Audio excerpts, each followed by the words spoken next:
Pungli.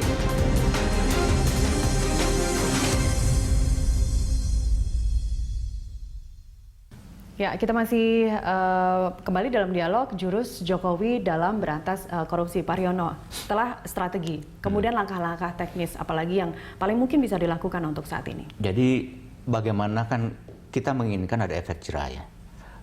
Kelihatannya makin lemah, bahkan kita lihat makin menurun ke usia-usia muda. Jadi kelihatannya udah terkontaminasi nih para pegawai-pegawai yang muda, atau memang mereka di kader, saya nggak tahu juga nih.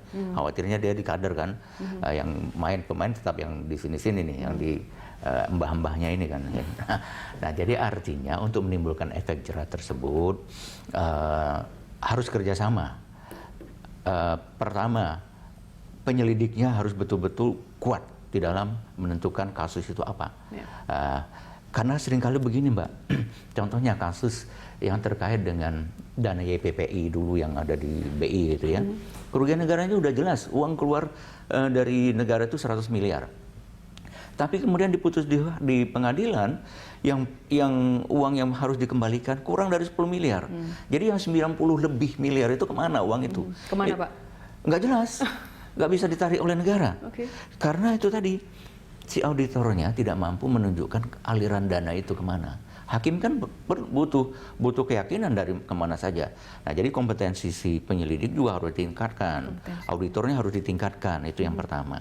Kemudian yang kedua, penyidiknya juga harus betul-betul bisa mengumpulkan bukti yang kuat. Sehingga nanti jaksa bisa memberikan tuntutan yang maksimal.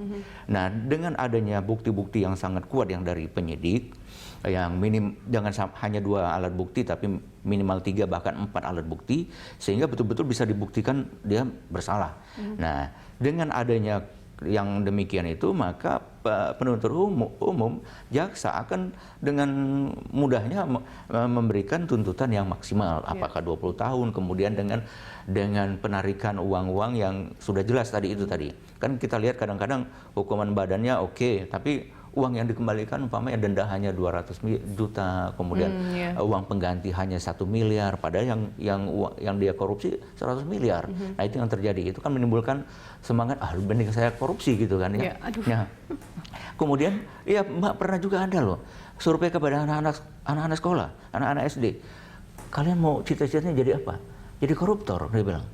Karena dia lihat di media yang namanya koruptor kan cantik-cantik, gagah-gagah, kaya-kaya, uang mobilnya bagus-bagus. Ini kan menimbulkan budaya yang tidak baik untuk anak-anak kita. Kan mereka melihat, belajar dari situ. Bagaimana dengan kebijakan pemberian remisi dan juga pembenahan internal di lapas? Nah, itu juga remisi itu memang berhak sih. Undang-undang mengatakan semua orang yang sudah dipidana itu punya hak untuk mendapatkan remisi. Cuman kita harus ingat yang namanya tindak pidana korupsi itu dengan tindak pidana narkoba dan juga teror itu kan sama-sama luar biasa. Artinya dampaknya luar biasa. Kenapa pendidikan kita masih belum bagus? Kenapa pelayanan kesehatan kita masih belum bagus? Karena itu tadi, karena korupsi ini punya dampak demikian. Jadi artinya harusnya remisi-remisi itu ya mulai kita pikirkan untuk tidak diberikan kepada para pelaku koruptor. Karena beda dengan mencuri. Kalau mencuri hanya kehilangan gitu saja. Tapi kalau umpamanya dia mengkorupsi umpamanya dana untuk jalan itu kan akan rusak. Kemudian tidak ada mobil yang akan untuk mengangkut ekonomi di situ. Ekonomi tidak bangkit di situ. Jadi ini yang kebijakan-kebijakan remisi untuk ketiga kasus ini, bukan hanya korupsi, narkoba dan lain sebagainya, harus betul-betul dipertimbangkan untuk jangan diberikan terus-menerus. Sesekali mungkin bolehlah, tapi jangan terus-menerus, sehingga dari 20 tahun berturut-turut tinggal. Iya, dan kita masyarakat juga kadang melihat, loh kok ini kemarin baru dari penjara kemudian bisa jalan-jalan naik helikopter tapi dikasih remisi, sementara yang ini yang justru menjadi guru, justru menjadi ustadz di dalam penjara mengajar agama misalnya, justru tidak diberikan remisi. Jadi sebenarnya apa sih patokan khususnya begitu, mekanismenya apa gitu, itu yang menjadi tanda tanya besar. Tapi oke, kita tunggu gebrakan berikutnya apa saja strategi. Ada 5 strategi yang kemarin disampaikan oleh Presiden, kita lihat sampai seberapa jauh.